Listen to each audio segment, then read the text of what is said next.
I'm going to read an email here, but before I do, I want to say the following.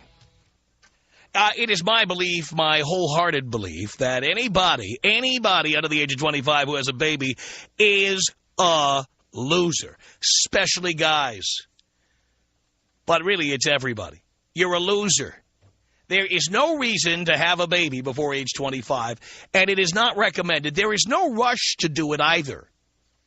And the reason there's no rush to do it is because, first of all, think about this. Life expectancies in the United States are at an all-time high.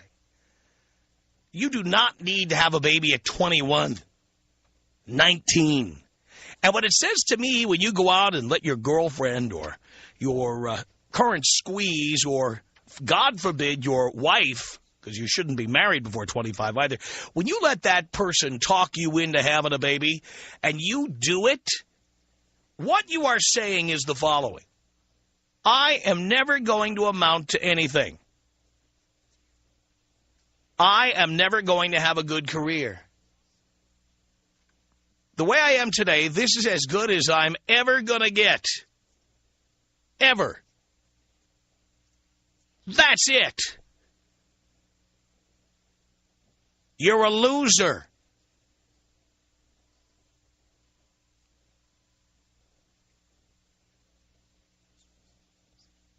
I really believe that people just don't think ahead. And I also believe, as I've said on this show many times before, that you can't see the future. Let me go back to when I was 22 years old for a second. 22. Let me tell you what my life was like when I was 22. I lived with my girlfriend who was 7 years older than I was. I was 22. She was 29. I wanted to be in radio back then, but I had a girlfriend. And my girlfriend wanted me to spend more time around the house, and having not had a lot of success in the radio business, I had a day job. In fact, that's where I met my girlfriend. She was a secretary at my office. Now, she was not a dumb secretary. She was an intelligent woman. She spoke 5 languages. She was from Israel, and she was a former captain in the Israeli army who knew how to fire an Uzi. She was a substantial person of great intellect and was very interesting to talk to. But at 29, she was ready to settle down. And not only was she ready to settle down, her parents, who were well off, they were prepared to help us settle down. Her dad was a consul general. He ran an Israeli consulate. And he made good bucks, you know. He made tax-free income because he was, he had a diplomatic visa. And owned some real estate, had some condos and stuff. He was prepared to buy us a co-op apartment in New York, furnish it completely. All we had to do was agree that when he's in New York, he needs a place to stay. He could stay in our spare bedroom. Which he said if we were going to be living together, that kind of thing was going to be happening anyway. And I faced a dilemma.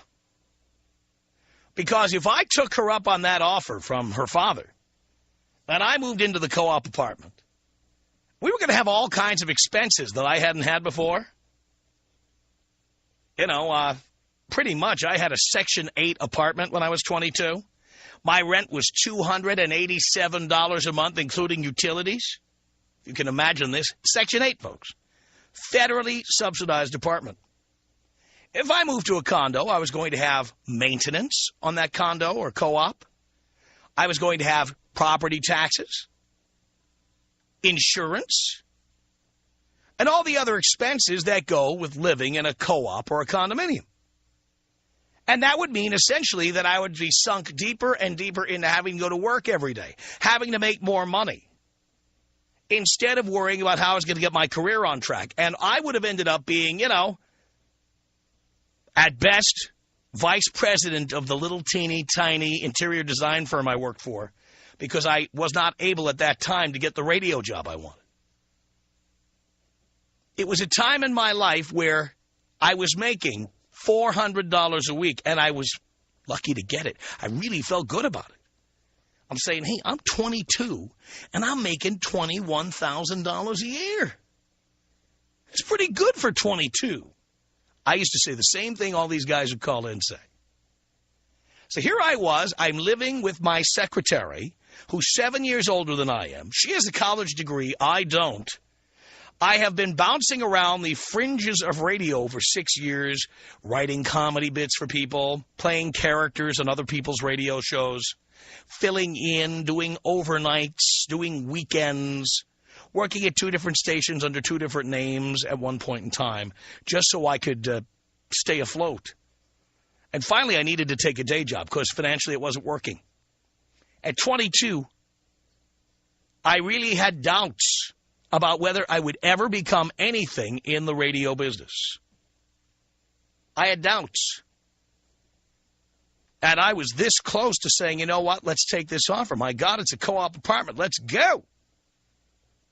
And had I done that, I wouldn't be standing here with you today. Fortunately for me, somewhere in there, I don't know if it was on her 30th birthday or something like that, I got it together and realized this was the one last chance I had in my life to take a stand and make it. And ultimately, rather than taking her father's advice and moving into the co-op he was going to buy for us, we split up. Then I moved to Stanton, Virginia, and made $160 a week instead of the $400 a week I had been making to get a radio job working 6 days a week, 60 hours in the 6 days, just so I could get on the air and start building a career. Had I taken her father's offer, I wouldn't be here. I wouldn't have done that. But at that time, at 22, I thought, you know what? I'm failing at this. I'll never succeed at this. At best, I thought the most I'd make would be $100,000 a year, and I'd be thrilled to get it. I had no idea that somewhere down the line I would figure it out and I would become a 7-figure income earner and a multimillionaire. I had no idea. Now, fortunately, I never wanted to have children.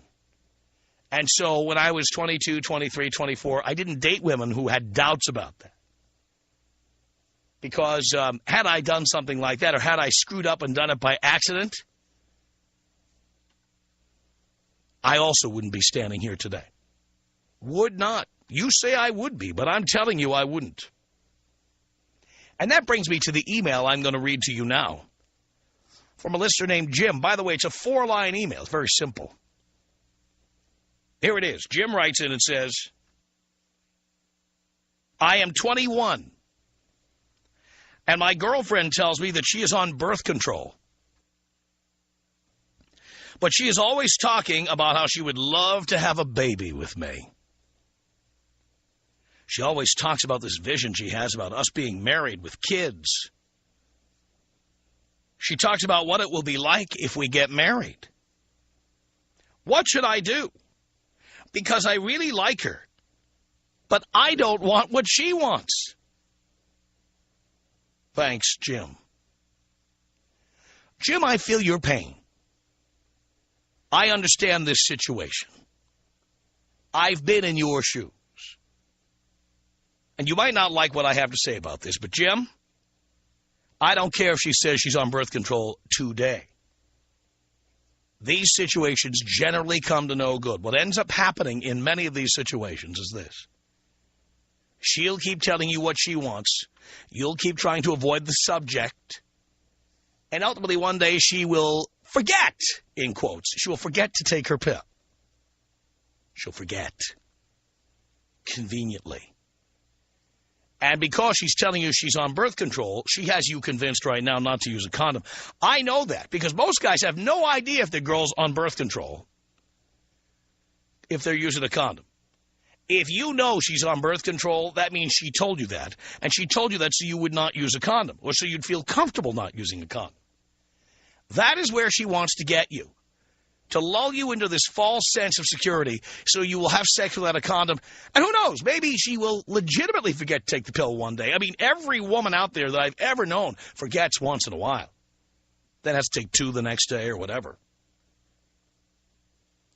You understand that it is entirely possible that she will come to you one day after you've had sex without a condom and go, ooh, I'm sorry, Jim. I didn't mean for it to happen, but I'm pregnant and I'm going to have a baby. It's our baby, the one I've dreamed about, the one I've hoped for. And then you're going to be SOL, pal. At 21, you will have a big rock tied around your neck.